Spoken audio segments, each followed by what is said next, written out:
Hello friends, in this video we will see how to exchange values of two given variables. So let's say two variables of type integer and their values are 50 and 20 respectively.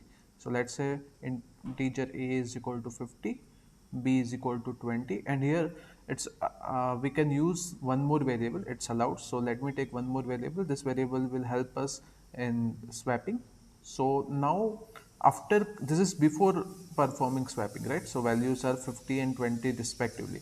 So after swapping, what we want a is equal to 20 and b is equal to 50, right? And in that particular process we can use this particular third variable c. Okay, so let's think about it.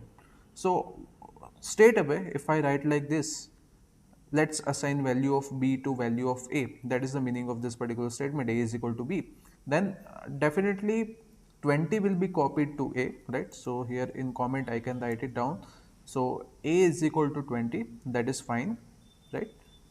But now how will you achieve the value of b, right? Because for value of b, right, value of a is required, right? But value of a is lost because now location of a is filled with 20, not with 50, right? So if we proceed like this, then we won't be able to achieve our objective. So therefore what we can do, we can use the third variable to store the value of a, right? So what we can write down here, c is equal to a. So this particular statement will store value of a in C, and this we can use in future, right?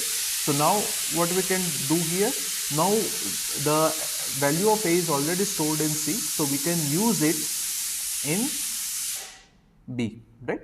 So this particular statement will assign value of C to B, right?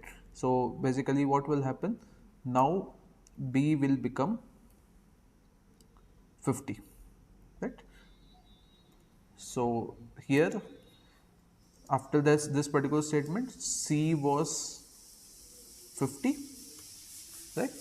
After this line number 10, A is 20, and after line number 11, B is 50. Okay, so now let's verify this. So okay, so this is before swapping. We can write down like this, printf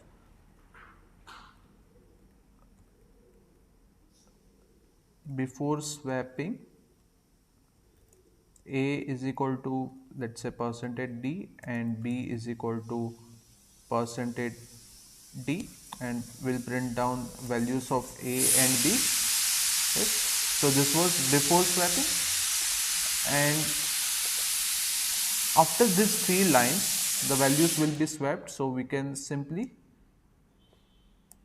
print the same thing, but this is now not before, this is after swapping. Okay, so now let's check whether we are achieving our objective or not, right? So let's save it and then let's compile and run.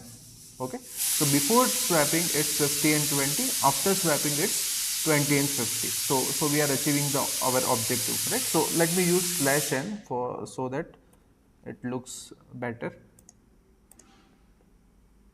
So you can see now before swapping it's 50-20, after swapping it's 20-50, right? So this is a very simple code, but in the next tutorial we will see how to achieve the same objective without using this third variable c. Thank you. Subscribe to my channel for more videos.